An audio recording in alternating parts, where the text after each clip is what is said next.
Ya, ahora sí. ¿Qué tal? Buenas tardes.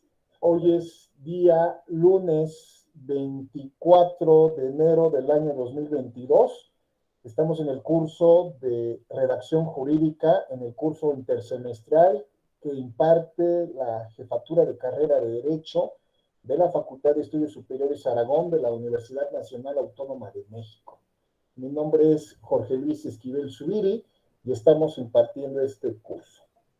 Bueno, pues hoy es un día donde también tendremos una clase, haremos ejercicios mentales, haremos un ejercicio intelectual un poquito más abstracto. Ya lo hicimos el miércoles o el jueves pasado cuando les expliqué lo que es la norma jurídica. Hoy vamos a ver tres temas muy importantes. Para ello vamos a repasar el temario, para que veamos los temas que hemos visto y los temas que nos faltan por exponer. Así que comparto la pantalla la comparto y este es nuestro temario. Hemos visto ya nociones de lo que es la redacción, el código, el lenguaje jurídico. Este es un tema donde ya lo abordamos jueves y viernes. Falta ahí abundar algunos temas, sinónimos, conectores, dudas, etcétera, etcétera. Hablamos un poquito de puntuación, sobre todo el punto y coma, la coma. El tema que quisiera ya abordar es interpretación jurídica. Este tema de interpretación jurídica implica estos subtemas: disposiciones, normas y posiciones. Así que el objeto de la sesión del día de hoy es abordar un poquito de estos temas y en la medida en que las circunstancias se vayan dando, exponer un poquito sobre signos de puntuación. Bueno, quito la pantalla y retomamos el tema.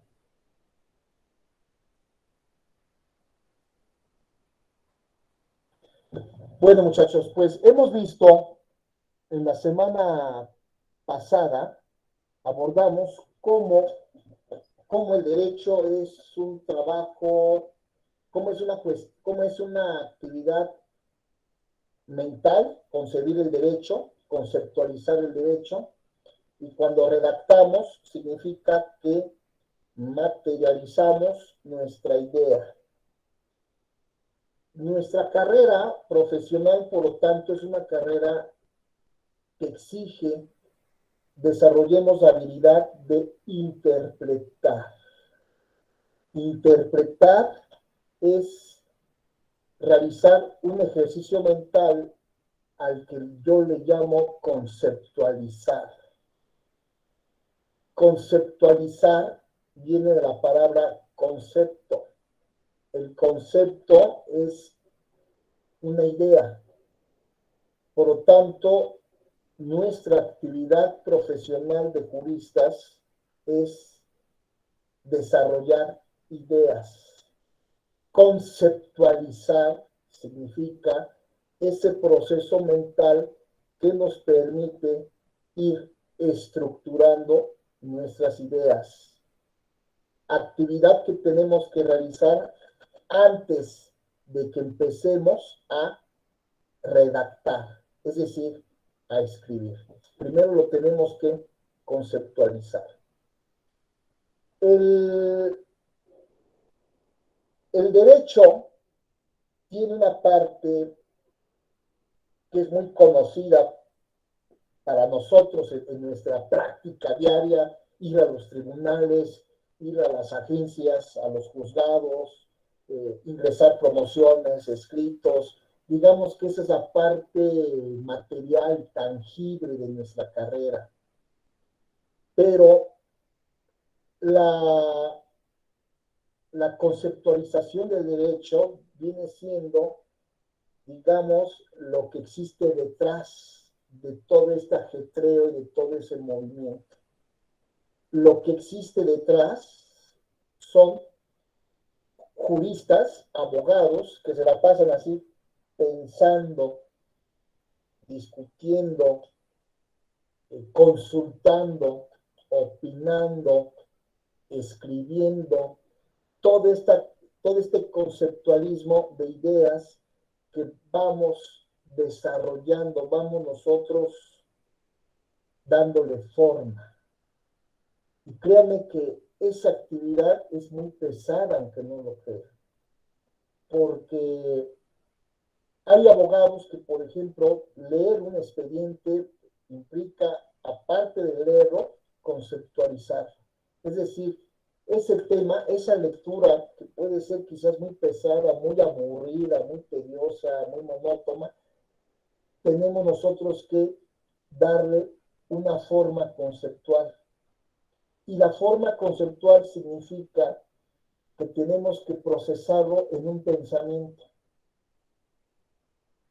Dije la palabra pensamiento como una especie del género idea. Es decir, nuestra cabeza, nuestra mente tiene ideas, pero esas ideas las vamos a clasificar en dos especies. Una son nuestros pensamientos y otras son las imágenes. Los seres humanos tenemos la capacidad de concebir ideas, ideas convertidas en imágenes o ideas convertidas en pensamientos.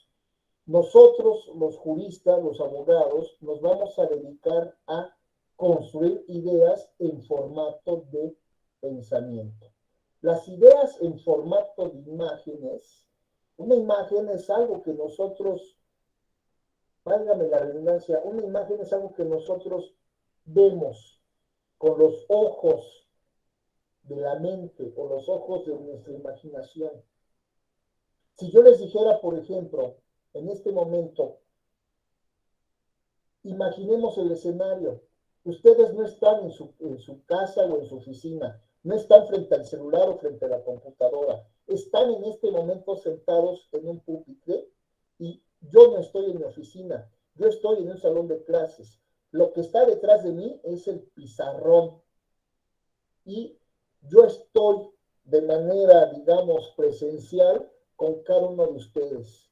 Me encuentro en este momento en un salón de clases, en el A701 de la FES Aragón, ahí nos encontramos todos, ahí en ese salón de clases. Imaginamos las ventanas y los arbolitos, imaginamos la puerta azul, imaginamos las paredes blancas, imaginamos las lámparas, imaginamos el suelo. Ese ejercicio que acabamos de hacer juntos, de imaginarnos que estamos en la Facultad de Estudios Superiores de Aragón, es un ejercicio mental que nuestra cabeza logra conceptualizar a manera de imagen. Ahora bien, nuestro cerebro, así como nos acaba de llevar a la Facultad de Estudios Superiores de Aragón, nos puede llevar inclusive a la playa o al bosque o al desierto. O sea, a cualquier lugar que ustedes quieran, la mente es tan creativa que puede crearnos estos escenarios mentales y llevarnos a esos lugares, sin movernos físicamente de nuestro lugar, sino únicamente imaginándonos en nuestra cabeza. Ahora bien, cuando hablamos del proceso de conceptualizar pensamientos, un pensamiento no es una imagen. Una imagen es una cosa que existe, que tiene, inclusive hasta nuestra imaginación puede darle a esa cosa tamaño, forma, color, identidad, etcétera, etcétera. Pero el proceso del pensamiento tiene que ver con una idea abstracta.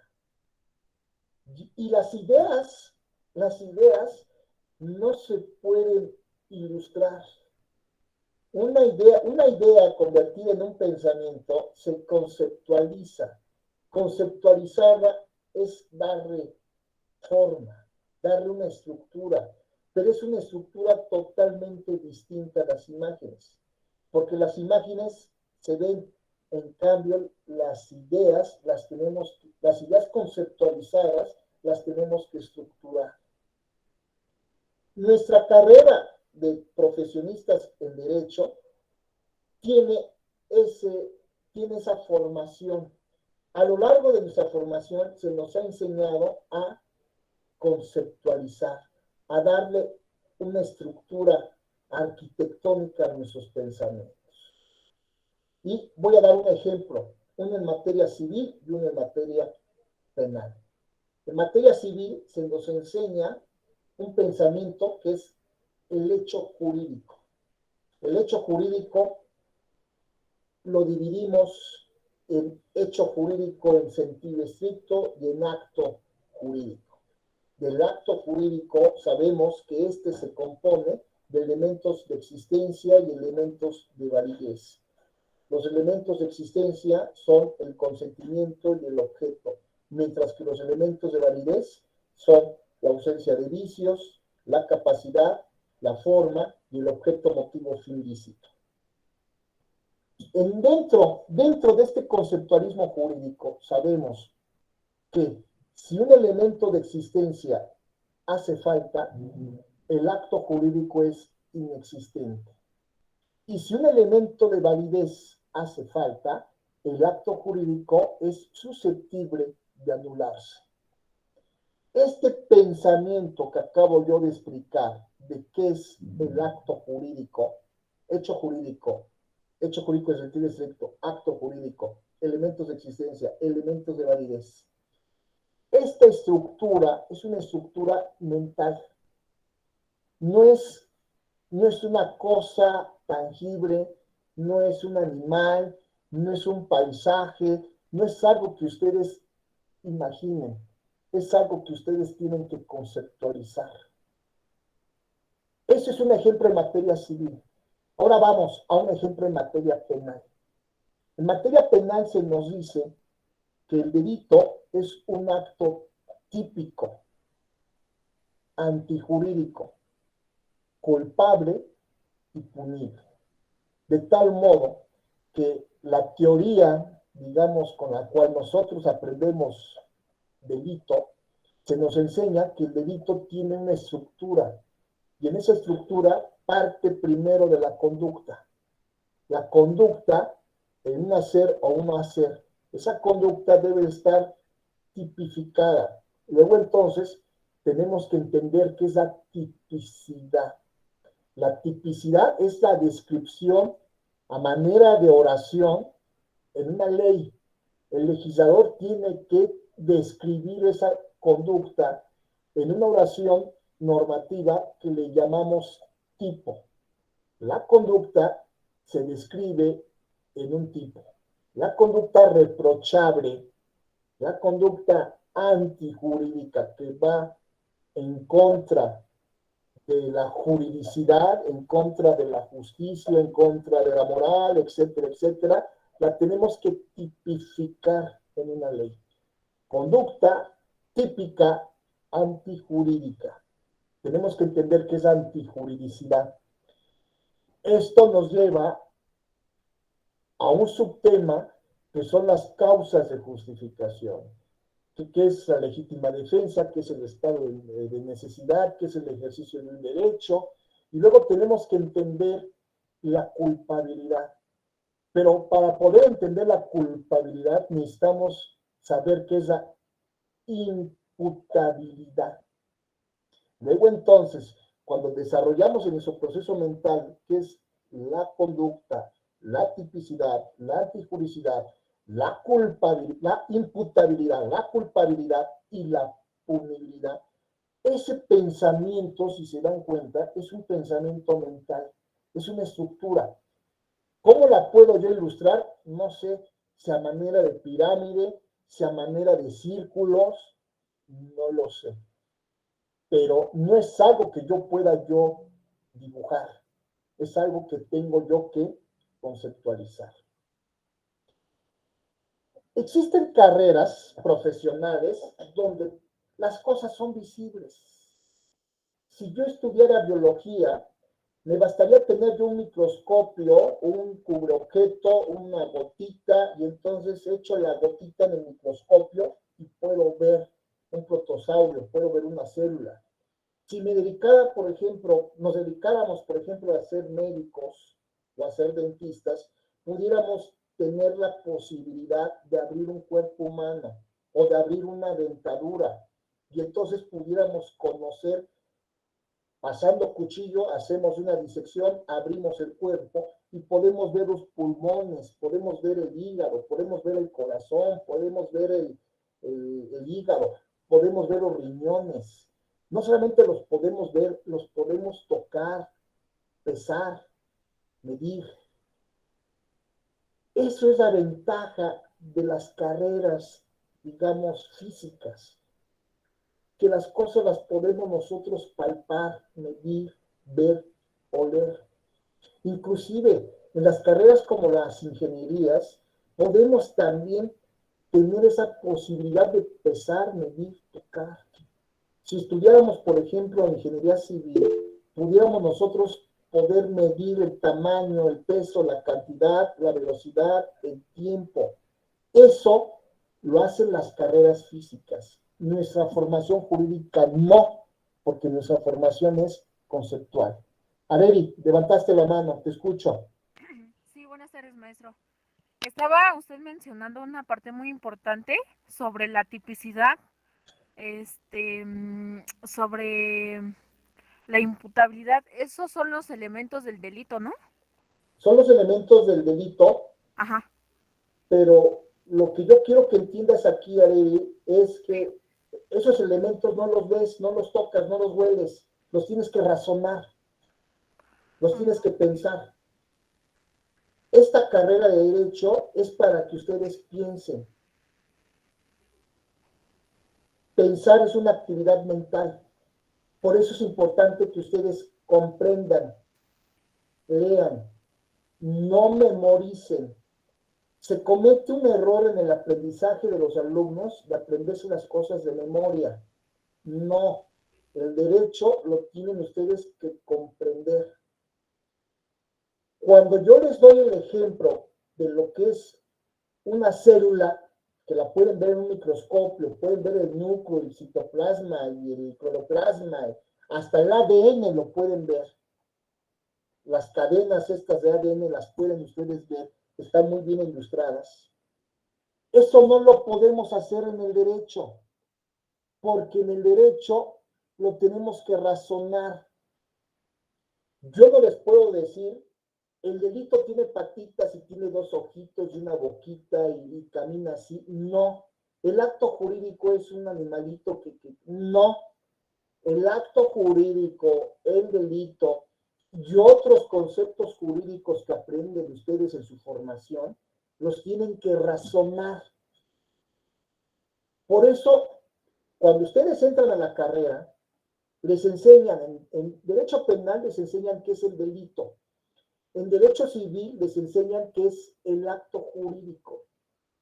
Les enseñan qué es el contrato, qué es un derecho real, qué es un derecho personal, qué es un bien, qué es un contrato. Son temas abstractos.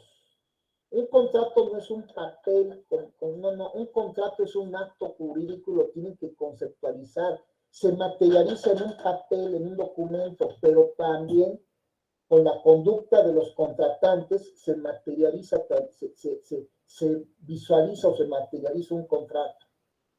Ahora bien, en materia constitucional existen también conceptos, acto de autoridad, que es el que utilizan mucho los abogados amparistas, acto inconstitucional. La teoría, por ejemplo, de la norma jurídica y la consecuencia jurídica nos da, lo que es la nulidad, lo que es la responsabilidad y lo que es el amparo. Es decir, la consecuencia jurídica que destruye las causas que generaron un determinado efecto. Son abstracciones, insisto, son abstracciones mentales las que realizan los abogados. ¿Hasta ahí vamos bien? Pregunto. ¿Sí entienden esta cuestión? Es una cuestión, les dije que esta era una clase medio abstracta, ¿eh? Y todavía no entro al tema, ¿eh? El tema es interesante porque van a aprender a interpretar. Entonces pregunto, ¿vamos bien hasta este momento? Nosotros, por lo tanto, nuestra carrera es una carrera mental. Nuestra mente conceptualiza, no ve imágenes, sino que da estructura a pensamientos. Y por eso estos pensamientos los tenemos que ordenar, los tenemos que conceptualizar y decir, el acto jurídico es existente, y si existe, por consiguiente es válido, y si es válido, tiene que ser eficaz. Tienen que aprender a ordenar mentalmente. Para que haya un acto eficaz debe existir previamente un acto válido, y para que haya un acto válido debe existir previamente un acto existente. Cuando estudian teoría del derecho civil, van a entender por qué digo esto. Lo van a entender como si yo dijera, para que haya un número 5 debe existir antes un 4, y para que haya un 4 debe existir un 3, y para que haya un 3 debe existir un 2, y para que haya un 2 debe existir un número 1. Lo mismo ocurre, hagan de cuenta que en materia penal, para que haya punibilidad debe de haber culpabilidad, para que haya culpabilidad debe haber imputabilidad, para que haya imputabilidad debe de haber antijuridicidad, para que haya antijuridicidad debe de existir tipicidad, para que haya tipicidad debe existir conducta. Y todo eso que acabo yo de mencionar es el delito. Hasta ahí vamos bien. Entendemos entonces que el derecho es una cuestión de conceptualización. ¿Sí? Sí, maestro. Ahora bien. Sí, profesor. Sí. Sí, perfecto, perfecto. Esto es importante porque muchos de nosotros como que somos kinestésicos y tenemos que tocar las cosas, ¿no? Si alguien me dice, esto es una botella, es porque ya veo la botella, ya la toqué, ya la veo. Pero si me dicen, esto es un delito, ¿no? Este es un acto jurídico, ¿no? O sea, hay cosas que, insisto, las tenemos que conceptualizar. Bueno, ese proceso de conceptualización es lo que llamamos conceptualizar. La norma jurídica es un concepto que ya expresé en la semana pasada. Nuestro concepto lo expresamos en oraciones.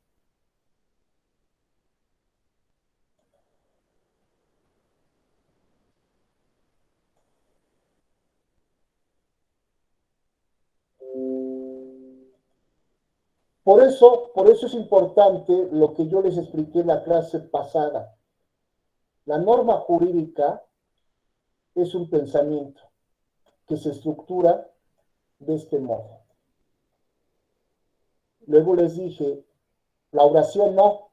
La oración ya es un texto que tiene sujeto y predicado. El sujeto tiene sustantivo, tiene adjetivo. Hay artículos que unen los sujetos y los adjetivos o preceden a los sustantivos. El abogado honesto. El artículo abogado, sustantivo honesto, adjetivo. Redacta muy bien su demanda. Muy bien, es un adverbio que redacta muy bien su demanda. Redacta muy bien la demanda para interponerla al tribunal. Ok. Para es una preposición. Bueno, ahí estamos haciendo ya una oración. No tiene nada que ver, si se dan cuenta, con la norma. La norma es un proceso mental. La oración ya es un proceso escrito. Lo que ustedes conceptualizan lo tienen que escribir. Ahora bien, les decía yo de las oraciones. Tenemos que entender vocales, consonantes para formar palabras, para formar oraciones, para formar párrafos y entender los textos. Tenemos que saber lo que es la puntuación. Les dije 3 básicos que deben entender: el uso del punto, aparte, punto y seguido, el uso de la coma, el punto y coma. Y les ilustré, este es un texto, está representado visualmente a través de un documento. Este texto tiene el párrafo 1, el párrafo 2, el párrafo 3. Tomamos un párrafo. Este párrafo tiene un punto y coma, tiene un punto y coma, tiene un punto coma y tiene un punto. Dentro del punto y coma de aquí existen comas y comas. Y obviamente entre coma y coma vamos a encontrar palabras. En cada palabra vamos a encontrar consonantes y vocales. En cada oración que se separa a través del punto y coma o del punto y seguido, vamos a encontrar un sujeto y un predicado. Es decir, vamos a encontrar sustantivos, calificativos, verbos, adverbios, artículos y preposiciones. Y entonces, con eso formamos nosotros nuestro texto. Hasta ahí vamos bien. Pregunto, Sí, si hay una duda, díganme, porque vamos a ir de avanzada y vamos a ver 3 temas importantes: disposiciones, normas y posiciones. de mi parte, bien, maestro. Bueno, disposiciones.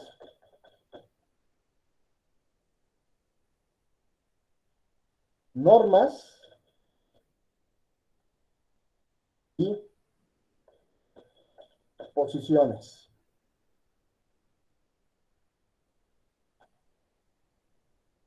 Les voy a enseñar a pensar derecho, muchachos. Y vamos a hacer un ejercicio muy sencillito. Lo vamos a hacer con una norma penal. Vamos a escoger una oración normativa del Código Penal. Estoy abriendo el Código Penal del Distrito Federal y vamos a buscar el delito de homicidio.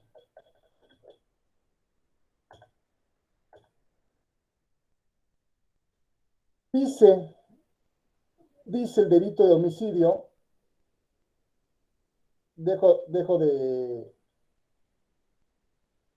nos vamos al texto de la ley.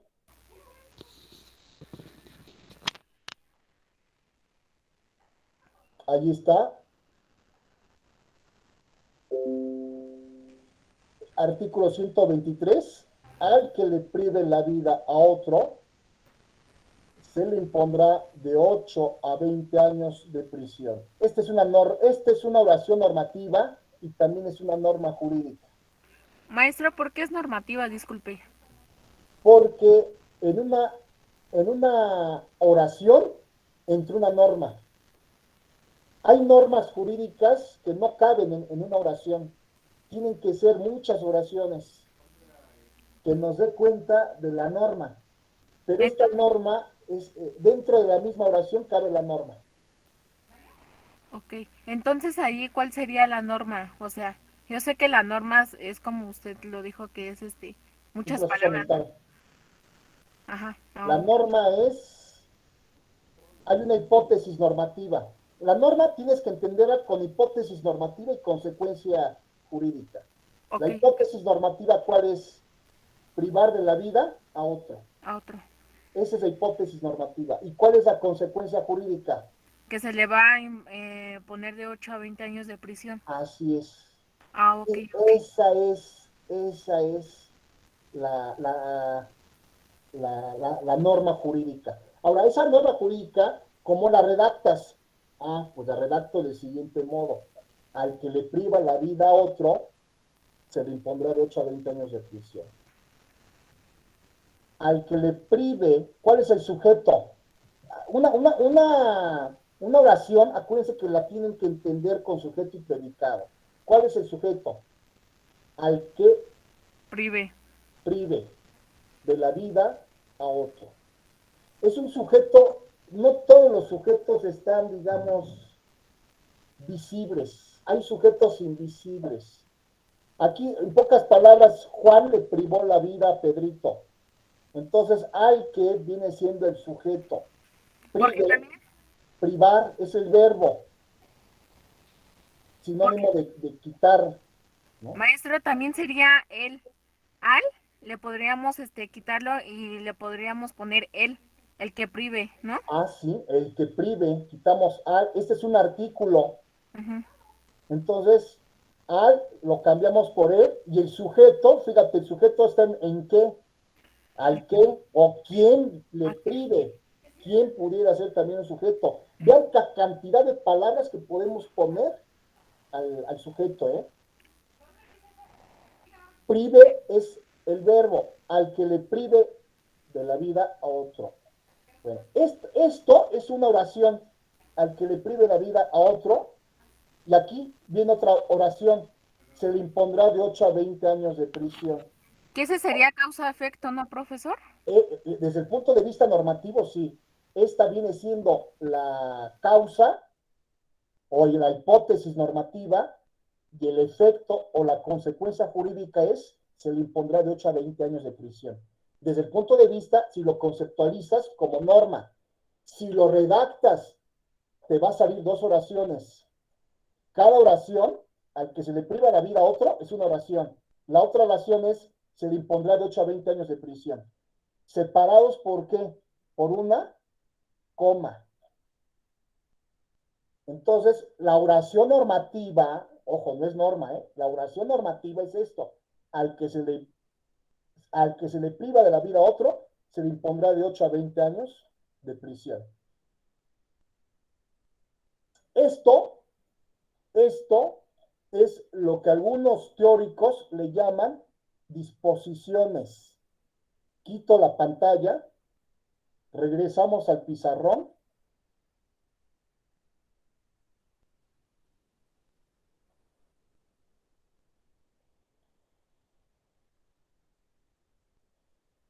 Y entonces diremos que las disposiciones son las oraciones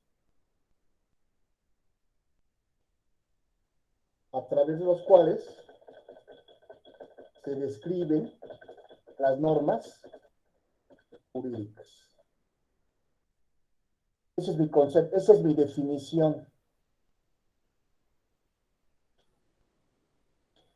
Ojo, luego confunden mucho definición con concepto. La definición es lo que me describe el concepto. Si yo digo, por ejemplo,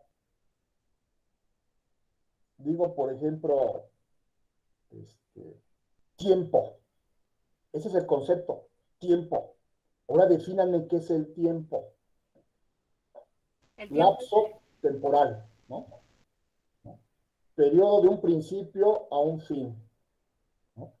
Sucesión consecuente de segundos, minutos. Bueno, como me lo definas, cada uno de ustedes me da una definición al concepto. El concepto es mental, la definición es verbal y escrita. Lo mismo ocurre con el derecho. La norma jurídica es conceptual. La descripción la pueden decir los abogados hablando o escribiendo. Y le escriben en formato de demanda, de sentencia, de amparo, de ley, de escritura pública, como sea. Pero primero tienes tu norma aquí y luego la redactas, la materializas. La abras o la redactas escribiendo. Bueno, entonces regresamos al pizarrón nuevamente. Tenemos entonces en nuestro pizarrón la oración. Oraciones a través de las cuales se describen las normas jurídicas. Yo les puse un ejemplo sencillísimo de una oración. La oración nos dice al que le prive la vida a otro. Déjenme ver si puedo copiar y pegar.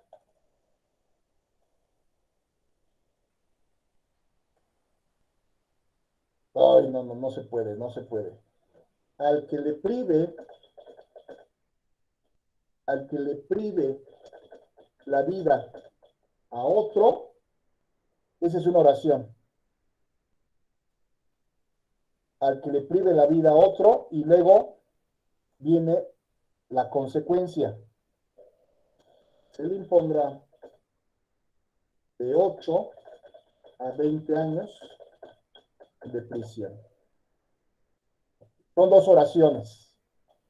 Por lo tanto, la disposición se encuentra en el artículo 123 del Código Penal del Distrito Federal.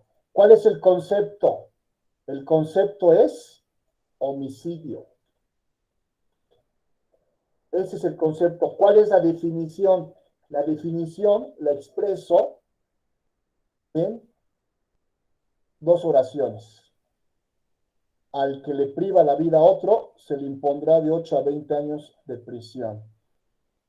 Y voy a utilizar de un símbolo, de una puntuación que es la coma. Por lo tanto, la coma la meto aquí. Ahora bien, mi primera oración, al que se le prive la vida a otro, la segunda oración se le impondrá de 8 a 20 años de prisión. Así está redactado. Ahora bien, vamos a entender la norma. ¿Qué es la norma? Ya dije, la norma tiene su supuesto normativo o hipótesis normativa y la consecuencia. En clases pasadas lo expliqué, si es P. Luego, ¿qué más dije? Hay un verbo en la norma, que es el verbo deber ser, debe ser, y luego viene la consecuencia es Q. Esta es la norma jurídica, nada más que la tengo yo conceptualizada así. Si es P, debe ser Q. Entonces, esta parte es mi hipótesis normativa. ¿Y cuál es mi consecuencia? Q. Hay un verbo que es deber ser.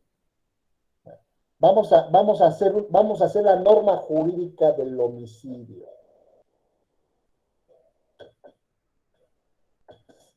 Si A le priva la vida a B, esa sería la hipótesis normativa.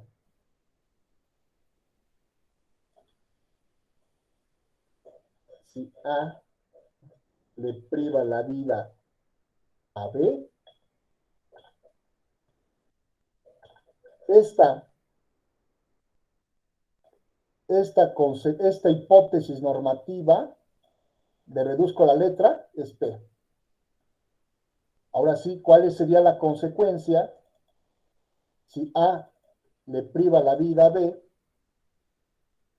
A debe ser sancionado o debe ser privado de su libertad de 8 a 20 años de prisión.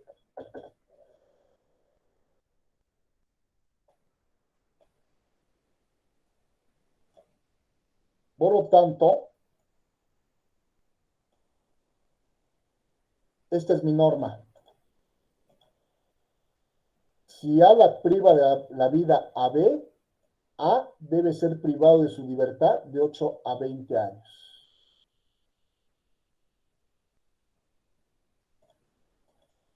¿Sí? ¿Hasta ahí vamos bien? Estamos haciendo un ejercicio mental para que podamos entender este concepto de la norma.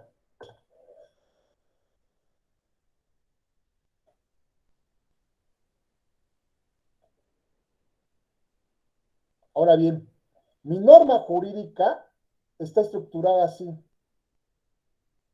¿Cómo la redacté? la redacté de esta forma: al que le priva la vida a otro, se le impondrá de 8 a 20 años de prisión. Como soy la persona creativa, yo digo, no, pues yo le voy a cambiar la estructura. Le voy a poner el que, no sé, el que acabe con la vida de su semejante. Además, no le voy a poner semejante, el que acabe con la vida de alguna persona,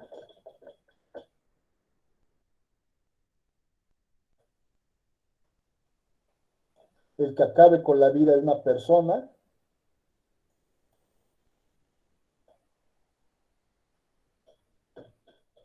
debe ser castigado con la pena de prisión de 8 a 20 años.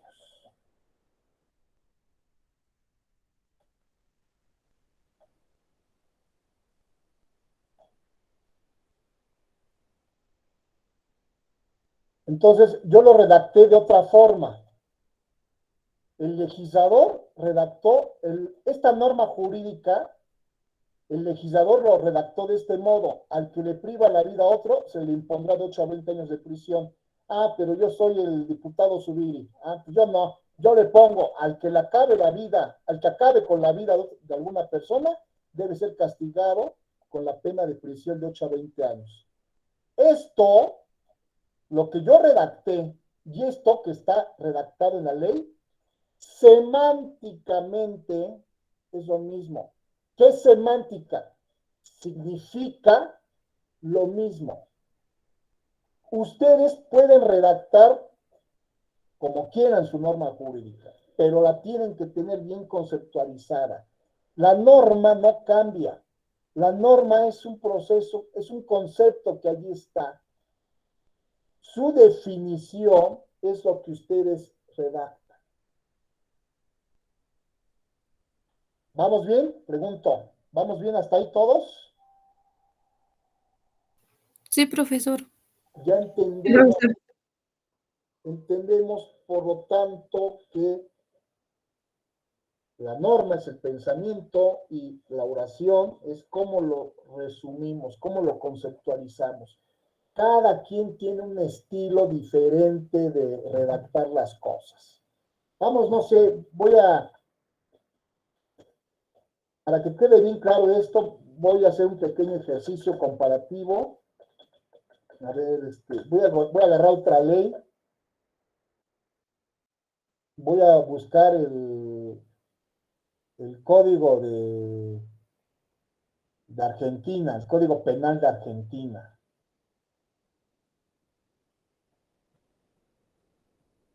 Voy a compartir la pantalla para que veamos cómo se redacta, cómo redactan en otros países. A ver, entonces déjeme.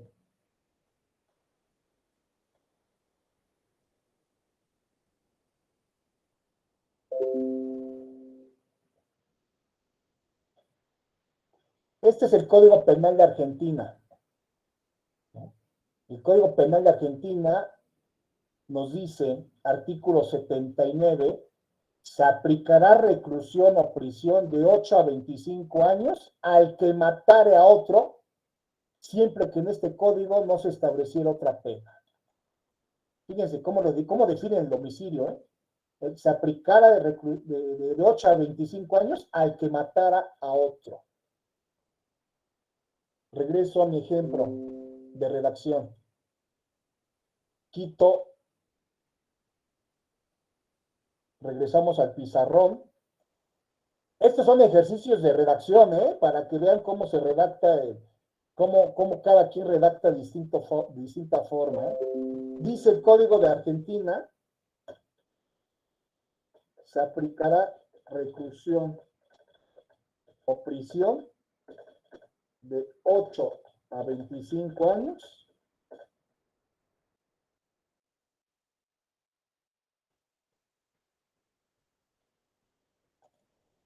Quito la coma, porque la coma es la puntuación que separa una. Al que matara a otro.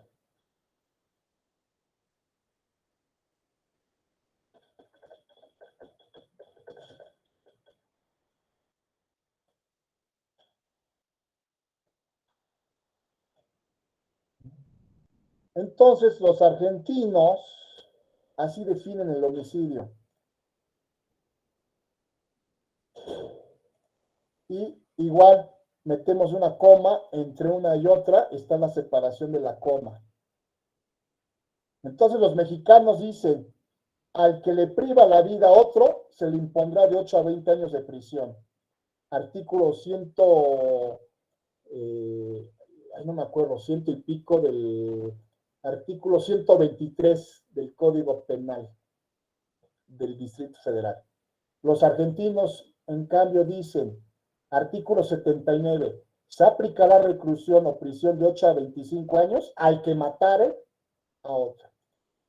Los argentinos lo dicen de otro modo. Yo Jorge Luis Esquivel escribí, el que acabe con la vida de alguna persona debe ser castigado con pena de prisión de 8 a 20 años. Semánticamente estamos diciendo lo mismo.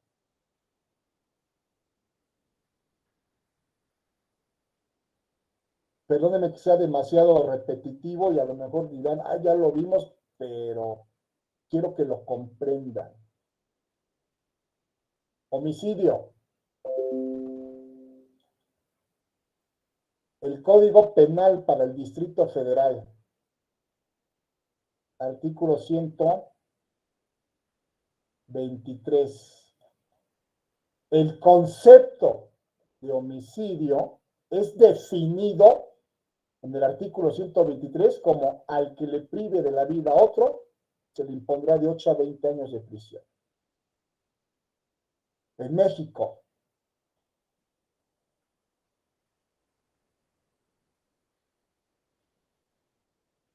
en Argentina,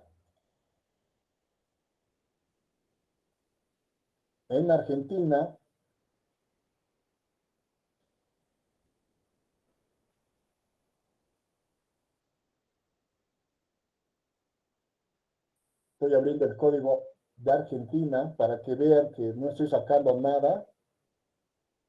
En Argentina,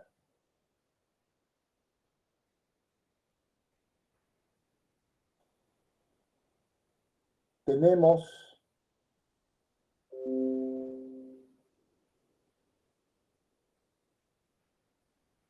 Código Penal de la Nación Argentina. Todo esto lo pueden conseguir, lo bajan en internet. Artículo 79.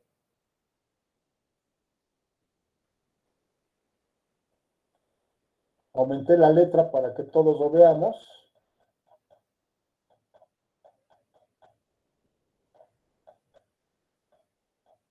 Artículo 79. Se aplicará reclusión o prisión de 8 a 25 años al que matare a otro. Siempre que en este código no se estableció otra pena. Ahí está hablando de otros tipos de delitos. En materia penal, esto es lo que le llaman el tipo básico.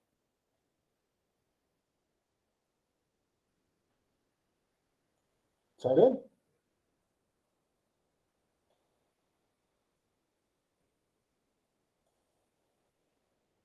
¿Se dan cuenta entonces cómo se definen de distinto modo? Y es lo mismo. La norma es la misma. Si matas, pena de prisión. Pero los mexicanos lo dicen, al que le prive la vida a otro, tendrá pena de prisión de 8 a 20 años de prisión. Los argentinos dicen, tendrá pena de prisión de 8 a 25 años al que matare a otro. Allá en Argentina utilizan el verbo matar. Aquí en México, el verbo privar. Pero nuestra gramática al verbo matar podemos meterle otros verbos, privar, quitar, suprimir, asesinar. Todos esos verbos tienen el mismo significado, que le quites la vida a un semejante, a un humano. Los argentinos lo redactan de una forma y los mexicanos lo redactan de otra. Pero ahí les va algo maravilloso que deben saber ustedes, muchachos. Ustedes estudian derecho, no leyes. ¿Ven la diferencia? Estudiar derecho significa que ustedes tienen la capacidad para razonar, entender cualquier código penal del mundo. El código penal de España, el de Argentina, el de Colombia, el de Guatemala, el de Cuba, cualquiera, porque ustedes entienden el derecho, porque ustedes estudian derecho, no leyes. Imagínense ustedes que son, no sé, ustedes no son estudiantes de derecho de leyes del Estado de México. Yo estudio derecho de leyes del Distrito Federal o Ciudad de México. El de Veracruz, soy estudiante de derecho de leyes de Veracruz. No, es una tontería. Ustedes estudian derecho porque están desarrollando una habilidad que es aprender a pensar derecho. Y eso los capacita para entender desde el derecho anglosajón hasta el derecho alemán, el derecho español, derecho argentino, derecho mexicano, derecho guatemalteco. ¿Por qué? Porque ya saben que es una norma jurídica. El como esté redactado es lo de menos. Tienen que entender cómo es la norma jurídica para que entonces entiendan muy bien la redacción. ¿Hasta ahí vamos bien? Pregunto. Sí, profe, todo bien. Sí, profe. Perfecto, muchachos. Pues ahora, creo que esto es lo más difícil, ¿eh? Regresamos otra vez al pizarrón.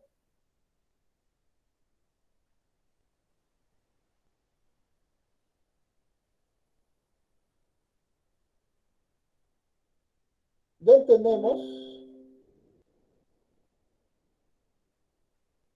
entendimos lo que es la disposición, lo que es la norma. Ahora vamos a entender qué es la posición.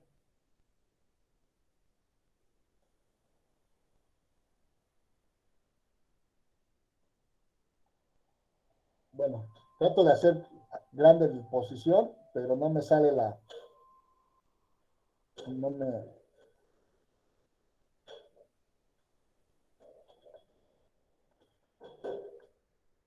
Las posiciones, hagan de cuenta que una posición es cómo lo llevan a la práctica, cómo materializan ustedes su pensamiento. Estoy batallando, quiero batallar, bueno, estoy batallando, pero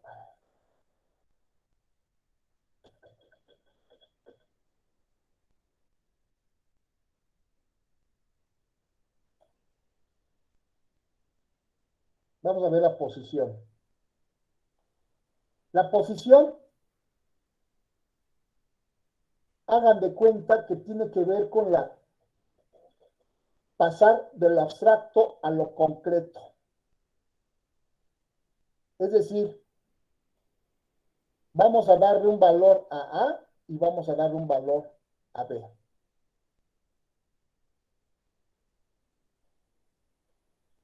Si Angélica le priva la vida a Mario,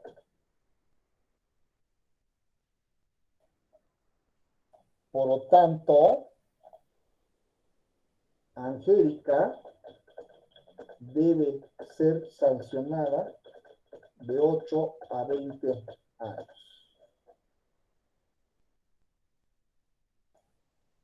Ustedes dirán, maestro, ¿cuál es la diferencia entre la norma y la posición? Que la posición ustedes ya lo materializan, le ponen ya nombre y apellido. Aquí es el valor, en la norma es en abstracto. Aquí es en concreto. La posición significa eso, que tomen posición, que lo lleven a la materialización, al caso concreto, específico, al caso real.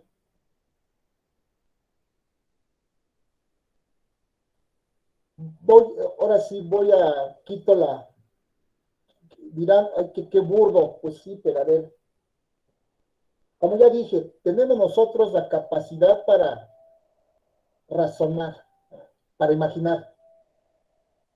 De repente, no sé, está Vivian, ¿no? De repente Vivian dice, voy a hacer una travesura y voy a asesinar al maestro. Y ching, estoy jugando, ¿eh? Llega Vivian y asesina al maestro.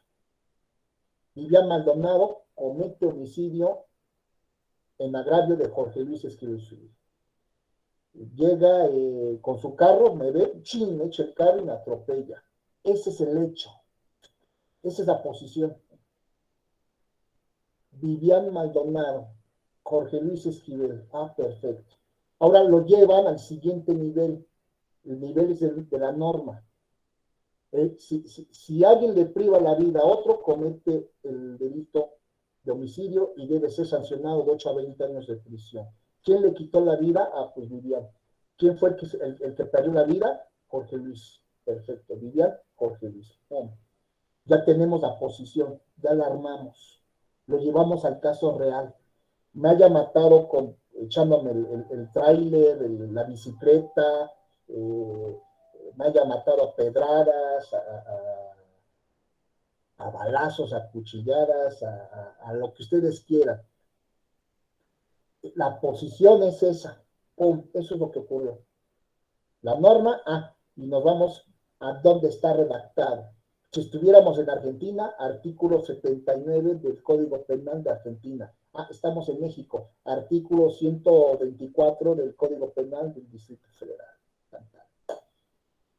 Esos son los 3 niveles que tienen que entender. La disposición, que está redactada, la norma y la posición. ¿Vamos bien ahí? Pregunto. Sí, maestro, vamos bien. Es híjoles, ¿lo habían conceptualizado así el derecho? Pregunto, ¿eh? ¿Pensaron que así era el derecho? ¿O se les hace muy obvio lo que yo les... La verdad, en mi opinión, no, maestro. Apenas, pues, voy aprendiendo. Hay quienes nunca pues no lo razonan. Ustedes tienen que aprender a razonar el derecho, muchachos. Lo tienen que comprender. Lo tienen que comprender. Estoy buscando, les voy a dar otro ejemplo, pero ya un poquito más complicado. Ya lo vimos con el Código Penal. Lo quiero ver ahora con el Código, les quiero dar un ejemplo de norma, pero con el Código Civil del Distrito Federal.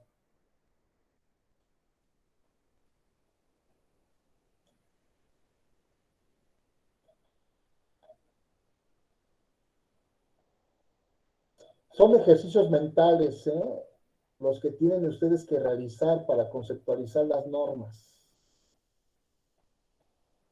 Si no lo conceptualizan, si no lo razonan, híjole, se van a aburrir y van a decir, no, maestro, no entiendo, no comprendo.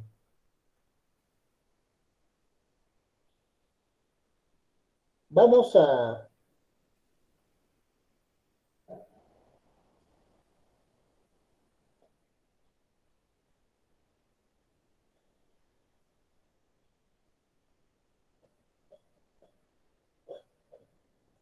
Gracias.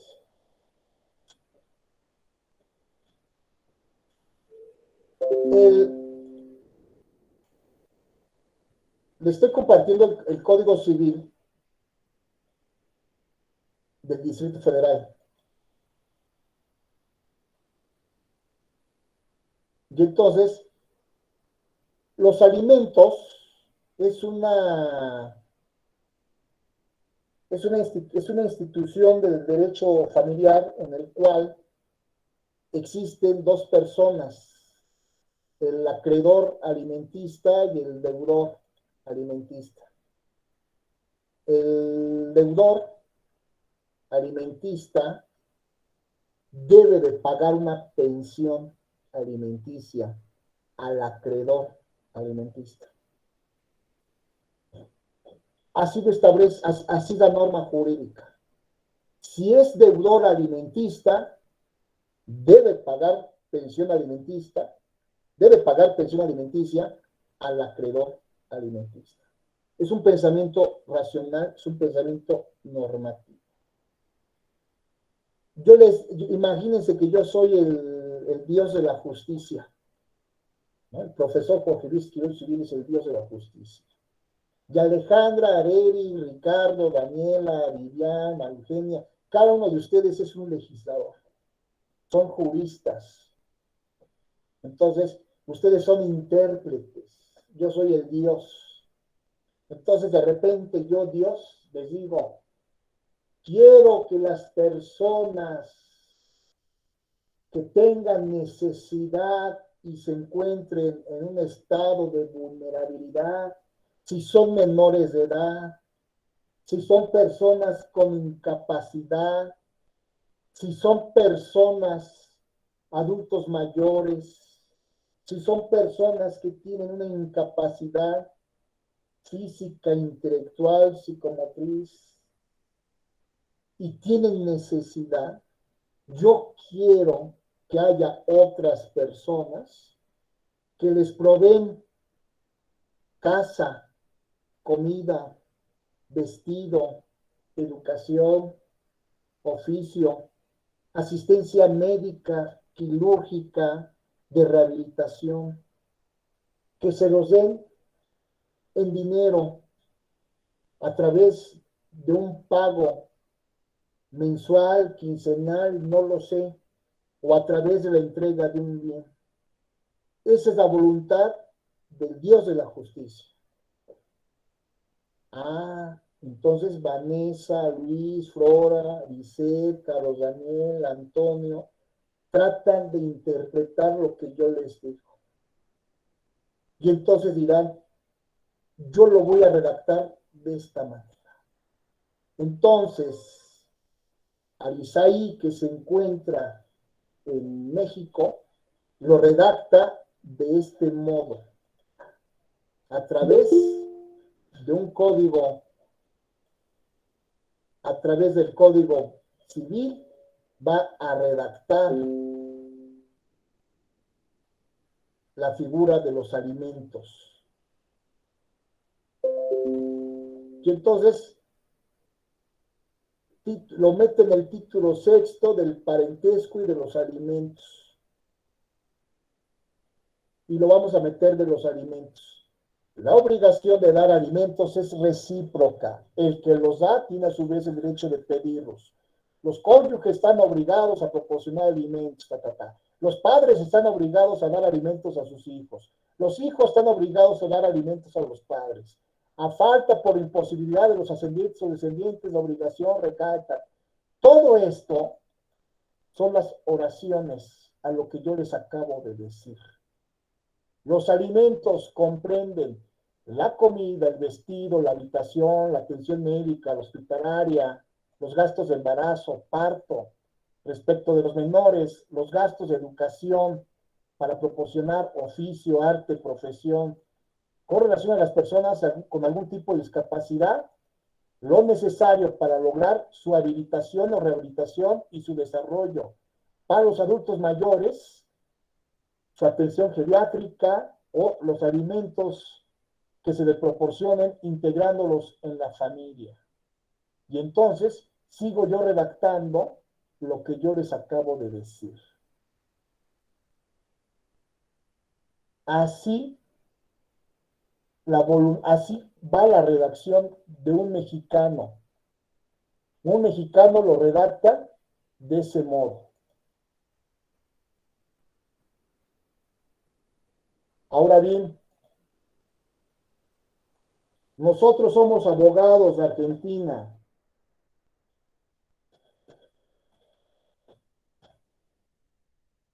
Y los abogados de Argentina, pues nosotros tenemos nuestro estilo de decir las cosas. Nos gusta decirlo de otro modo. Por lo tanto, comparto el Código Civil de Argentina, porque ya les dije, aunque no sean ustedes estudiantes de leyes de Argentina, ustedes no son estudiantes de leyes de ningún país, son estudiantes de derecho.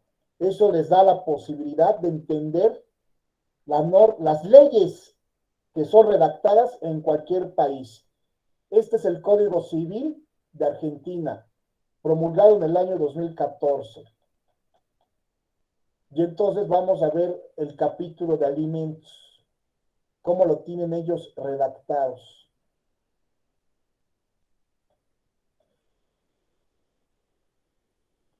Y entonces, cada quien redacta alimentos. Vamos a ver cómo lo tienen redactados los argentinos.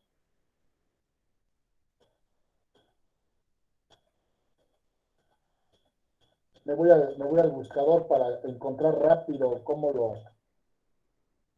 regulan ellos. Lo tienen redactado en varios derechos y deberes los cónyuges, alimentos. Así lo tienen. Te señalan algunas pautas de cómo deben ser los alimentos, alimentos en el divorcio. Bueno, todo eso existe en las leyes mexicanas también, en los tribunales también. Nada más que, como ya dije, cada quien lo tiene redactado de distinto modo. La cabeza de un mexicano y de un argentino son distintos. Derechos y deberes de los parientes, alimentos.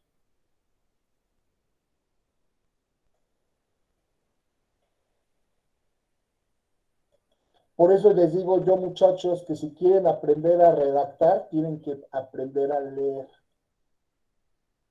Maestro, ¿y yo cómo le hago para redactar? Pues aprenda a copiar. ¿Cómo lo tienen en otros lados? Obligación de alimentos respecto a los progenitores. Los argentinos como que su código civil son más meticulosos. Digamos que nosotros somos más prácticos.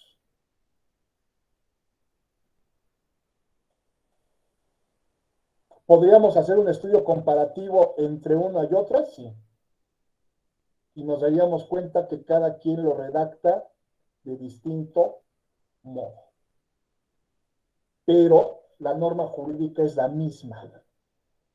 ¿Cuál es la misma? Que alguien lo necesita, que puede ser mi hijo, lo necesita del papá, o mi esposa lo necesita del esposo, o mi ex esposa divorciada lo necesita del esposo divorciado, o mi papá lo necesita de los hijos, o los hijos del papá. Cualquiera de esas posiciones, esa posición debe estar redactada en alguna disposición, es decir, en alguna oración normativa del Código Civil. Entonces nada más búscalo dónde está. ¿Vamos bien, muchachos? Porque miren, ahí les va otro tema muy interesante. Y no es payasada, lo digo en serio, ¿eh? Lo digo en serio, ¿eh? Y lo digo de este modo porque no me alcanzan las palabras para describir esto. Los números, las matemáticas, la numeración, me describen lo físico, lo que se puede, lo que existe, lo que puedo tocar, lo que puedo mover, lo que puedo palpar, lo que puedo oler. La ciencia matemática por excelencia es la física. La física me permite tocar y ver lo que en mi cabeza abstracta de números conceptualiza, y en el mundo físico lo toco, lo veo, lo palpo. En la física. Pero el derecho, a través de las letras, me permite describir un espíritu, algo que no es material, algo que existe ahí, pero no lo puedo tocar, no lo puedo pesar, no lo puedo medir, no lo puedo oler, pero lo siento. Así como lo siente Jorge, a lo mejor lo siente Angélica, lo siente Carlos, lo siente Manuel, Abigail, Alejandra, lo sintieron también hace 50 años, lo sintió Juanito, Pedrito, Marco, Toño, Beto, ya hace 200 años lo sintió Benito y Fortunato y Petrito, ya hace 1000 años lo sintió Gallo, lo sintió Constantino, lo sintió Justiniano, lo sintió Ulpiano, lo sintió Modestino. ¿A qué voy? El derecho es un espíritu. Yo sé que ustedes dirán, maestro, que ya está perdiendo la cabeza. No, es que no tengo palabras para poder describir lo que es, pero es algo que existe. Y cuando nosotros tocamos madera, bueno, algún día sucederá, nos vamos a morir todos, dentro de 100 años no vamos a existir. Y quizás este video ahí quede guardado en la nube y los alumnos de Derecho del año 2122 quieran entender cómo se vivió la pandemia y cómo daba clases a UNAM, y encuentren este video documental y vean esta cápsula, vean este pedacito, dirán, el derecho es un espíritu que sintieron en el 2022, pero también se sintió en 1922 y en 1522 y en 1022 y Y los juristas, el papel de los juristas era entender ese espíritu que se logra manifestar en determinadas mentes a través de normas. Y esas normas jurídicas conceptualizadas, muchos las redactaron de manera escrita, otros las comunicaron oralmente. Ya entendemos las diferencias entre el código escrito y el código hablado. El código escrito exige ordenar las ideas, escribirlas en un tiempo indeterminado. Hablar, así hablo muy rápido y ya lo dije, pero escribir es muy lento. El escribirlo me exige un proceso racional de elaboración, de estructurar mis sujetos, mis predicados, mis adverbios, mis verbos, mis preposiciones, mis calificativos, y voy yo redactando. Entonces, ese derecho es una descripción de algo espiritual, de algo intangible. Decía un filósofo, Platón, hay un mito, el famoso mito de la caverna. El mito de la caverna de Platón consiste en que los seres humanos, es una alegoría, la alegoría dice que los seres humanos vivían en una caverna, y en esa caverna veían sobre la pared de la caverna, veían sombras. Entonces, uno de estos humanos salió de la caverna y se dio cuenta que esas sombras eran eso, eran sombras de personas que estaban ahí afuera. Y entonces el sol lo que hacía era proyectar la sombra. La gente de la caverna veía sombras, pero cuando salen de la caverna veían seres humanos. De ahí Platón saca una teoría, que era la teoría de los dos mundos. el mundo de las realidades y el mundo de las idealidades. Es decir, un mundo ideal de ideas, un mundo real de realidades, de cosas reales. Y decía Platón, el mundo real es como estar dentro de la caverna, viendo sombras. El mundo ideal es salirte de la caverna y ver las formas exactas, las formas bellas, inmaculadas, puras. ¿A qué voy? De acuerdo a esta teoría del mundo real y el mundo ideal, significa que en el mundo ideal existe un caballo hermoso, color blanco, con alas, con un cuerno, un caballo que no solamente corre, sino vuela. Y ese caballo es un Pegasus. Es un caballo hermoso, hermoso. Eso existe en el mundo ideal, en el mundo de las ideas. Pero en el mundo real, encontramos un caballo todo flaco, pinto, desnutrido, que no vuela, camina. Es lo que hay, no lo que yo imagino. Ese caballo, Pegasus, bello, perfecto, puro, es un caballo que existe en el mundo de las ideas. El mundo de las ideas es un mundo de perfección, es un mundo de justicia, es un mundo de belleza.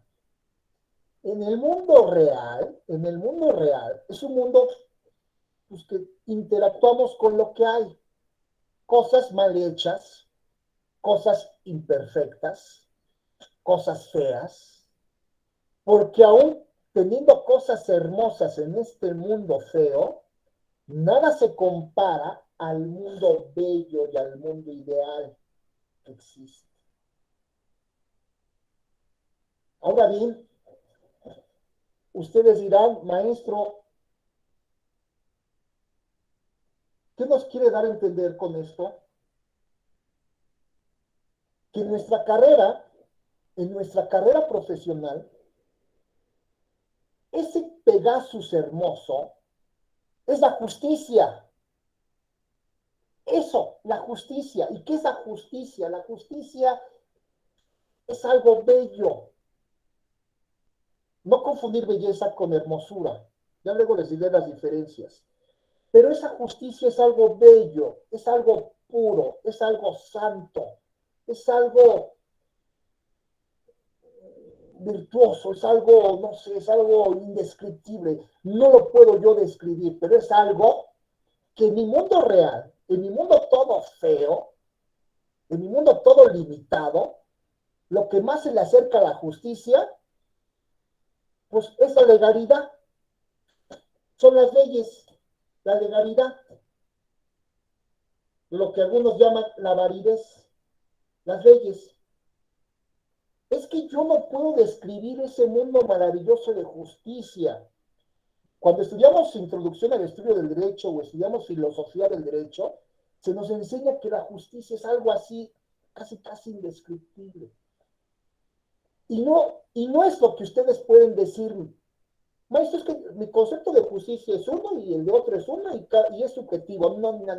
Esas son respuestas clichés para mentalidades perezosas que no quieren pensar. La justicia es algo objetivo, es algo que existe, pero es algo que se trata de describir. Y por eso Platón lo escribió, y por eso Aristóteles lo escribió, y luego llegó Santo Tomás, y luego llegó Hobbes, y luego llegó Montesquieu, y llegó Rousseau, y llegaron varios a tratar de describir qué es eso. Eso es un espíritu indescriptible, sí. Y como es un pensamiento, no es una imagen, porque el Pegasus es una imagen, pero la justicia es un pensamiento. Entonces imagínense el gran reto intelectual de llevar esa cosa que existe fuera de la caverna, llevarlo a nuestra caverna, donde vemos sombras, vemos cosas mal hechas. Ahora bien, va la parte artística de nuestra carrera, porque es importante escribir y redactar bien. Porque los que estudiaron ingeniería, los que estudiaron física, ingeniería civil, ingeniería mecánica, que son, digamos, aplicaciones de la física, aplicaciones materiales, pues con ellos no hay bronca. Ellos sacan su calculadora, sacan su ecuación, y entonces van a ser ingenieros civiles y necesitan ver si cuántas columnas cargan una losa, y a ver, métele 2, métele 3, métele 4, y lo sostienes, y entonces me sale el cálculo. Así son los ingenieros. Los que estudian ingeniería mecánica, quiero hacer un misil, quiero hacer un cohete, y entonces calculo el ángulo y la tangente y la contangente, y saco yo ahí mis cálculos, y hasta digo, en tantos segundos cae. Y no le atiné. Logré con la física predecir y saber lo que es. Porque la física, la ingeniería, eso es una carrera que estudia lo que es. Inclusive los que estudian medicina también. Oye, es que me duele aquí, te duele aquí, pues entonces voy a echar un elemento químico, voy a echar penicilina, o voy a abrirte y voy a ver qué es lo que te funciona mal, y entonces lo voy a sanar para que tu cuerpo siga viviendo. Son cosas reales, tangibles. Pero en el caso del derecho, lo que tenemos, el único instrumento, el único códice que el Dios de la justicia nos dio, son las letras con las cuales formamos palabras y formamos oraciones y formamos textos. Con esa limitante, descríbeme la justicia.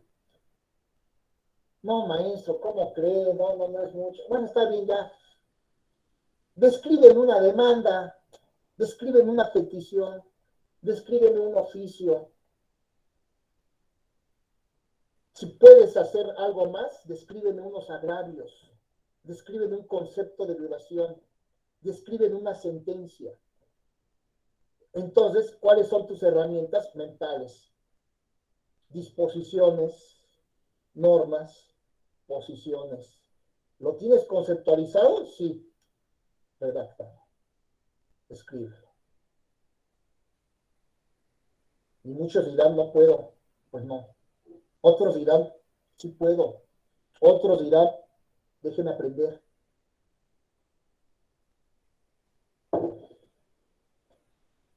Cuando ustedes logran captar esa belleza, esa perfección de ese mundo ideal y lo llevan a la realidad, son artistas, muchachos. Se convierten en artistas. Porque el artista es aquel que es capaz de captar el espíritu y lo logra materializar en un texto para cuando ustedes lo lean, el que lo lee tenga esa sensación placentera de decir, qué barba, qué texto. Sucede cuando ustedes tienen el hábito de leer y disfrutan una lectura, y ustedes en la soledad con el libro lo saborean, lo leen, les causa un placer. Ocurre con el derecho.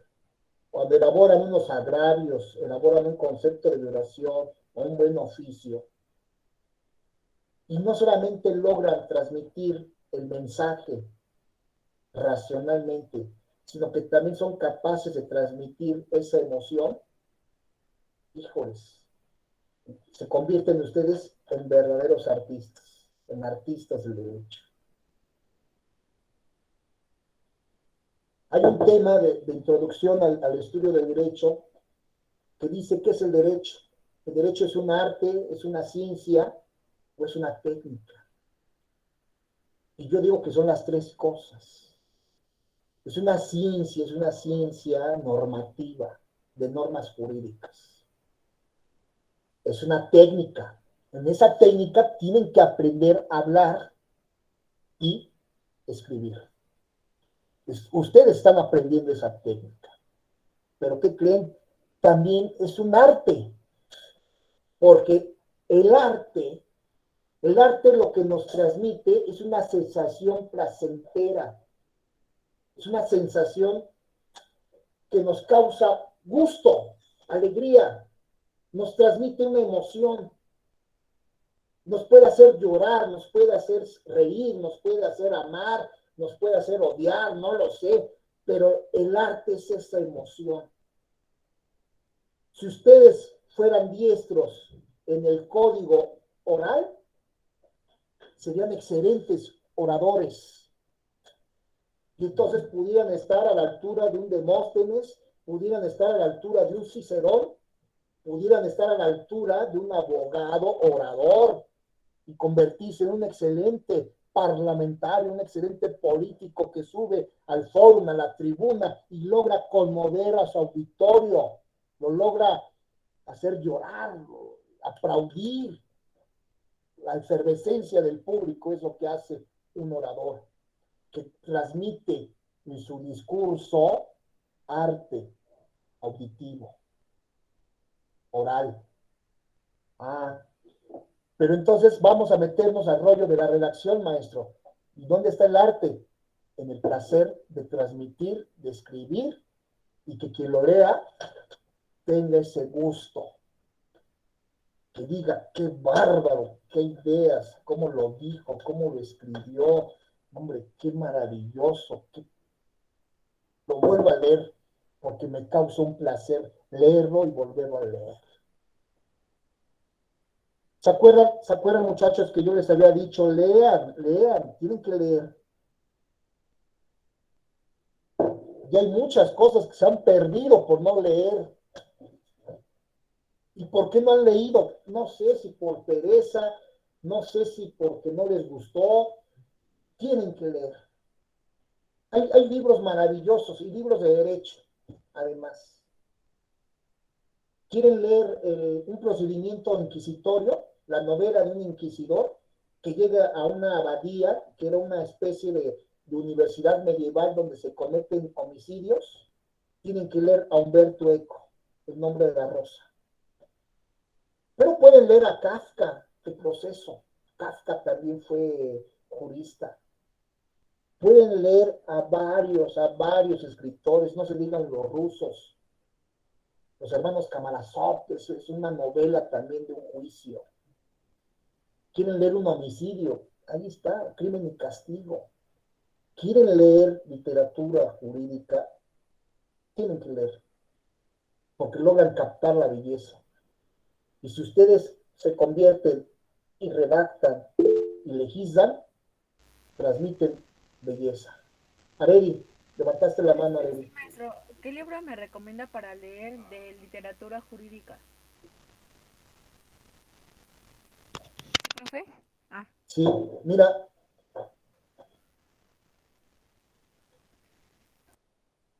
Es curioso porque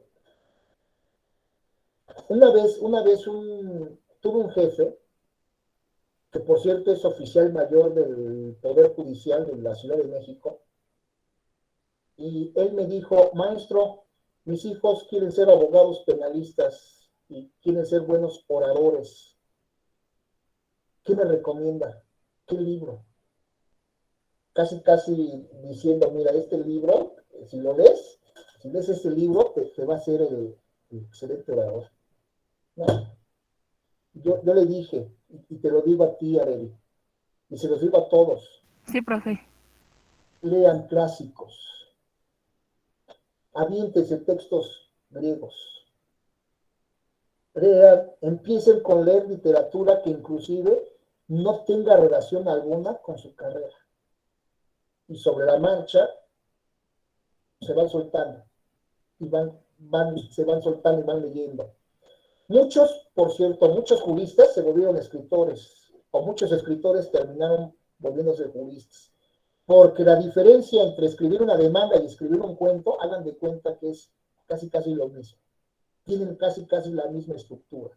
Solo que uno cuenta una historia, pero los abogados también cuentan historias. Cuentan cómo no pagó la demanda, cómo no entregó la cosa, cómo el gobierno violó sus derechos humanos, cómo la policía hizo esto y esto, y se lo está contando a una autoridad para que esa autoridad persuadida modifique una sentencia. Entonces, maestro, ¿qué tengo que leer? Tienen que leer. Y están chavos ahorita. Pueden tener 20 años leyendo, muchachos. Y cuando ustedes tengan 50 años, ahorita tienen 20 años, dentro de 30 años, pues si leen, caramba, o sea, el capital humano, la formación humana es un valor intangible. De textos que aprenden a leer, en mi experiencia personal, cada quien tiene una distinta formación. Yo les recomendaría a Platón y lean la Apología de Sócrates. Lean Critón de Platón. Critón es una historia maravillosa que nos va a enseñar justicia y ley. Lean Protágoras y Gorgias lo tienen que leer. Esas son las... Yo en la plataforma les hice yo un resumen de Gorgias. Lean, por favor. En la formación religiosa cristiana que tenemos muchos de nosotros, se nos enseñó, por ejemplo,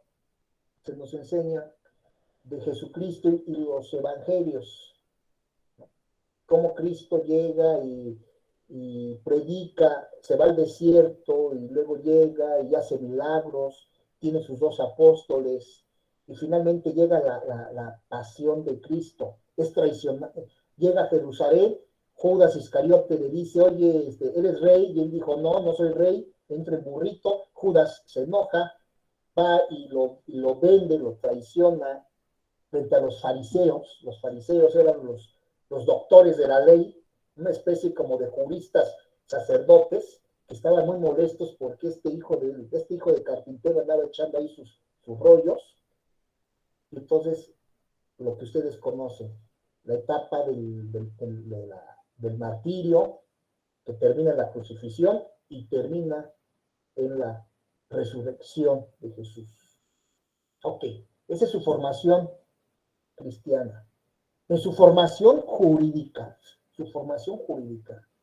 yo les recomiendo que lean a Platón, porque Platón describe en los diálogos la pasión de Sócrates.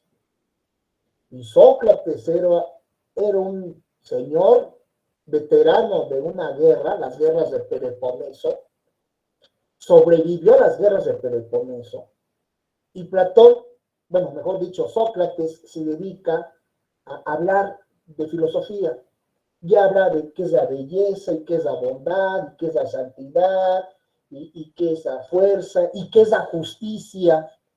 Y entonces el viejito de Sócrates va teniendo a sus alumnitos que lo van siguiendo, y entonces los sofistas, que eran los otros profesores que enseñaban, cobraban por enseñar, y además los sofistas eran políticos, otros eran diplomáticos, otros eran funcionarios, otros eran docentes.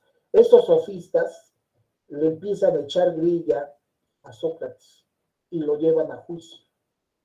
Y entonces en el juicio, que es la apología de Sócrates, ahí Sócrates se defiende de las acusaciones que le hacen sus acusadores, válgame la redundancia, y lo condenan a la pena de muerte. Y entonces Sócrates va a la prisión, y entonces el mejor de sus alumnos, que era un alumno rico llamado Critón soborna a la guardia, paga una embarcación para llevarse a Sócrates y llevárselo a una isla para que el maestro Sócrates pudiera seguir enseñando a sus alumnos lo que era la virtud, lo que era la justicia, lo que era la bondad, lo que era el amor.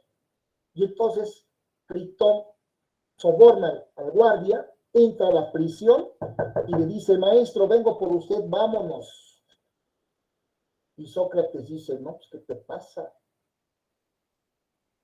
Yo soy tu maestro, yo te enseñé la justicia, no te enseñé lo que es la ley, no te enseñé lo que es la justicia, lo que es el castigo, sí, no te enseñé lo que es la ciudad, lo que son las leyes de la ciudad, no te he dicho que las leyes de la ciudad se tienen que respetar porque existe para eso la ley, y con qué caridad moral me vas tú a juzgar, me vas a pedir que yo incumpla con la ley cuando yo mismo te he enseñado que tienes que respetar la ley. Maestro, pero es que la ley es arbitraria con usted, no importa, es la ley que ha dado la polis, es la proeza humana que han hecho los seres humanos y tenemos que sujetarnos a ella, nos guste o no nos guste, porque es preferible, decía Sócrates, padecer una injusticia que cometer una injusticia.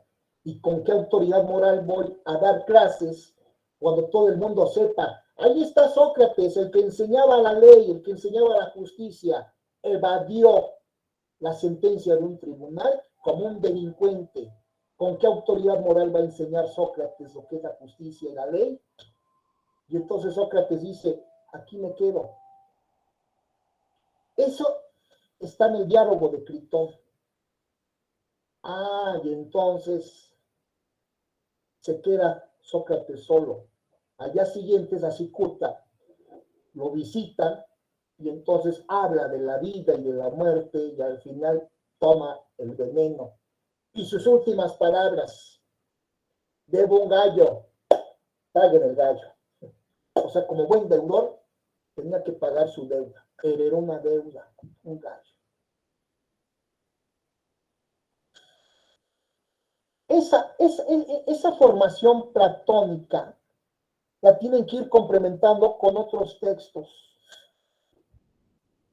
Si ustedes consultan, por ejemplo, derecho romano, consultan los textos originales, las fuentes del derecho romano, leen las institutas de Gallo, leen, por ejemplo, el Digesto.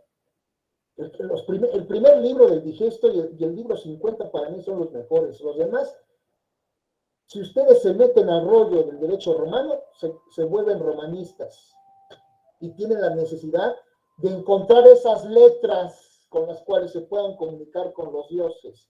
Y muchos se motivan tanto que por eso terminan estudiando el latín, para entender cuál es el mensaje oculto. Pero bueno, ustedes no llegan a tanto. No, lo básico. Entonces lean los primeros capítulos del Digesto. Ahí les enseñan cómo se formó el Digesto, con qué comisión, con qué leyes, qué doctrinarios, qué juristas, etcétera, etcétera. Institutas de Platón, ya les dije, Gallo, Institutas de Gallo, el Digesto, y los clásicos griegos, Sófocles. Y ya se van soltando, muchachos, se van soltando. Ya, si ustedes dicen, maestro, quiero algo más actual, lánse los rusos. Estos autores rusos son muy realistas, muy descriptivos. Maestro, no llego a tanto. Bueno, ya lean un mexicano, lean un alemán mexicano, Bruno Traven.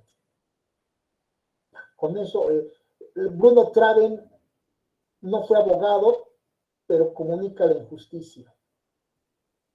Bruno Traven fue un alemán que llega a México en los años 20, años 30, en plena época reciente revolucionaria, y entonces él describe cómo es explotado el indígena, cómo existe el patrón gandaya, cómo existe el político corrupto.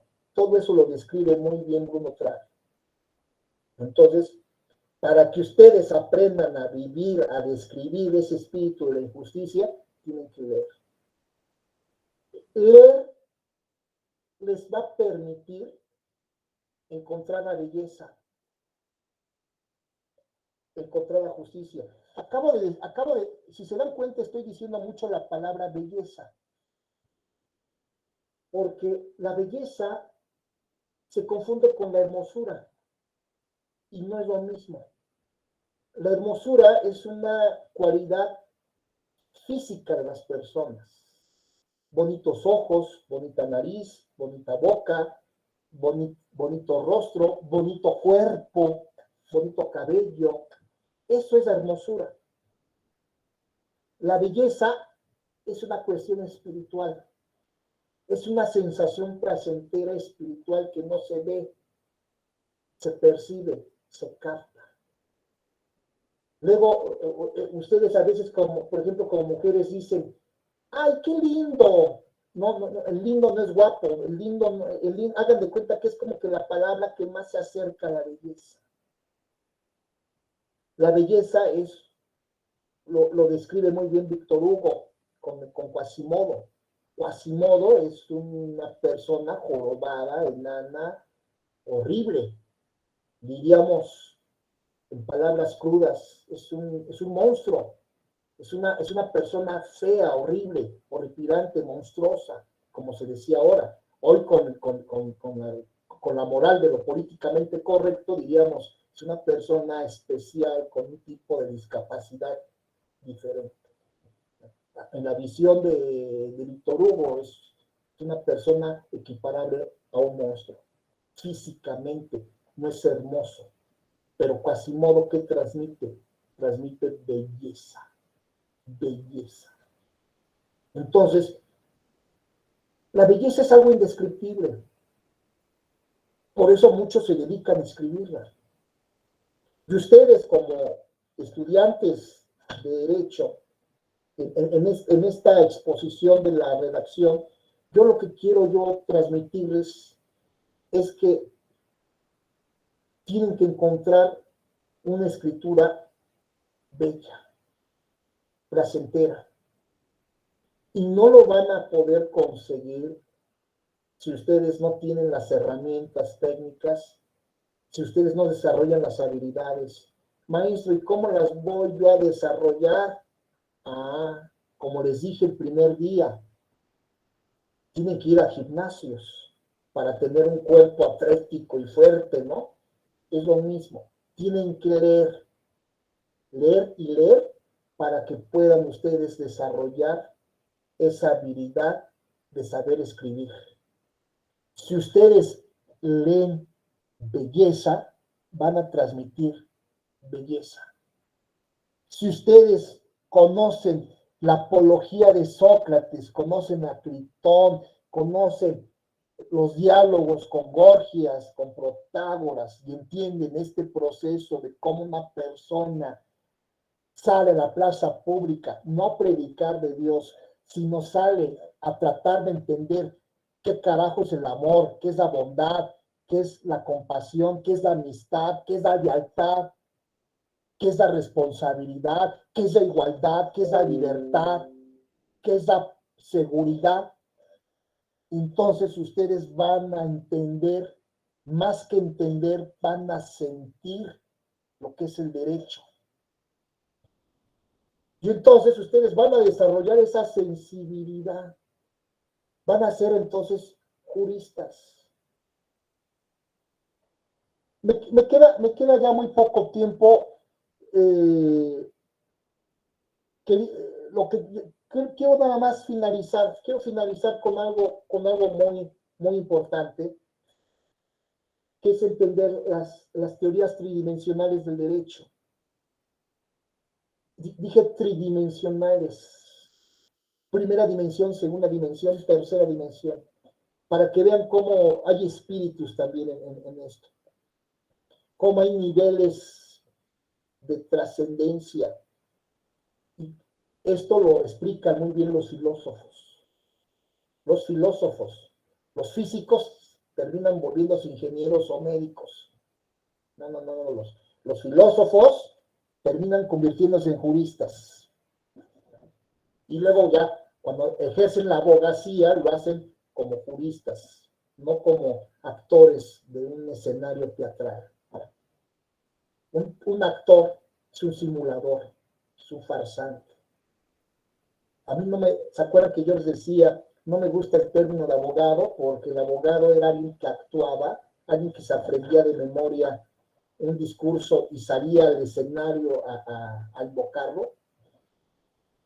Los abogados fueron los que acusaron y maldefendieron a Sócrates. En cambio, el jurista es el intérprete, es el mensajero, el que entiende el código secreto de los dioses, el dios de la justicia, ¿no? La teoría tridimensional nos dice que el derecho existe en 3 dimensiones: un mundo físico, un mundo material. Cuando ustedes vayan a Avenida Juárez, ahí frente al hemiciclo, verán los tribunales, verán mucha gente formada con esto de la pandemia, pero visiten un tribunal, visiten una sala, y verán las salas, verán dónde se sientan el abogado, el Ministerio Público, los secretarios, verán todos los funcionarios, verán todos los abogados trajeados. Visiten la junta local, visiten ahí los reclusorios, ahí verán los abogados cómo bajan del automóvil, de todos los tipos, de todos los niveles. A mí me gusta de repente, no sé, ir a la junta local, ahí se ven abogados, hasta coyotes se ven, abogados gánsteres, abogados malandros, abogados de todo tipo. Ese es el mundo real del derecho. Muchos de ustedes piensan que el derecho es eso. Inclusive hasta cuando son estudiantes, están contentos y viven felices porque van al tribunal a checar un acuerdo. Ay, ya se sienten así, y piden el expediente, y ya sacan fotos y ya sienten que están litigando. Y piensan que el derecho es eso. Piensan que el derecho es meter papelitos y ver acuerdos. Y ya lo más complicado, ay, toca la audiencia. Esa es la parte del derecho real, el derecho que estudian los sociólogos. El derecho, el siguiente nivel de derecho tiene que ver con el intelecto, tiene que ver con la redacción de las normas jurídicas. Es con lo que estamos desarrollando este curso. Lo que vimos el día de hoy. Entiende la disposición que se encuentra redactada en un artículo de la ley y que lo pueden redactar de distinto modo los argentinos y los mexicanos, los españoles, los colombianos. Esa es la disposición que se obtiene de una norma. Ahora entiende la posición. Es decir, qué persona y qué persona. Tu proceso mental, llévalo a tu vida real para que entiendas eso. Si es A, debe ser B. Si es deudor, debe pagar. Si cometió homicidio, debe ser privado de su libertad. Si es contribuyente y no paga sus impuestos, debe ser multado. Si es una empresa que contamina, debe indemnizar los daños causados. Si es P, debe ser Q. Ese es el proceso mental, intelectual que deben tener. A. Y el siguiente nivel tiene que ver con el nivel de las emociones, con el nivel de los principios, con el nivel de los valores. Es donde ustedes tienen que captar la belleza, la pureza, tienen que entender qué es la justicia, qué es la igualdad, qué es la libertad, qué es el orden, qué es la seguridad. Entender estos valores del amor, la amistad, el odio, la compasión, la ternura, el perdón. Si ustedes entienden esas emociones, irán entendiendo la justicia. Su mente les permite entender la ley, la legalidad, la validez. Y su contacto con la vida real les permitirá entender cómo piensa un ministerio público, cómo actúa un policía, cómo resuelve un juez, cómo deben vestirse, cómo deben hablar, qué cosas deben decir, qué cosas deben callar. En pocas palabras, ustedes tienen que ser juristas íntegros y completos, que puedan conocer la vida real, tangible, material, que nadie les cuente, que sepan cómo son los abogados, muchos de ellos vivos y sangrones, pedantes, y entiendan también esta parte también intelectual, el jurista ratón de biblioteca que se la pasa leyendo y escribiendo, y déjenlo porque está leyendo, está haciendo algo, está escribiendo, porque está tratando de encontrar algo. Y entiendan también este abogado romántico, jurista romántico, que sale a la plaza pública a defender sus ideas, a dar a conocer el evangelio de la justicia. Entonces, son niveles que ustedes tienen que desarrollar, muchachos. No todos son Sócrates, ¿verdad? Como no todos son Cristos, ¿verdad? No todos llegan a ser justinianos, ni modestinos, ni ulpianos, ¿verdad? O sea, no todos podemos llegar a convertirnos en Pegasus. Somos lo que hay, con lo que tenemos, con lo que nos alcanza. Nada más que eso sí, traten de mejorar, traten de estudiar, traten de llegar al siguiente nivel, traten de ser juristas. Abogados pueden ser cualquiera, ya tienen el título, la cédula y ya abogan. No sean abogados. Traten de trascender y conviértanse, por favor, en juristas. Juristas. No doctos de la ley, que es otro término. Juristas. Los dejo, muchachos. Mañana ahora sí ya comenzamos con los ejercicios escritos. Hoy fue el tema más complicado de todos los que llevamos. Mañana empezamos a redactar ya oficios. De acuerdo, maestro. Gracias, cuídese. Nos vemos. Chao, bye. Hasta mañana, gracias. Hasta mañana, profe. Gracias, profesor. Hasta mañana. Hasta mañana. Cuídense. Hasta mañana. Nos vemos, profe. Hasta mañana. Muchas gracias. Hasta luego, Ricardo. Cuídense. Hasta luego, Angélica.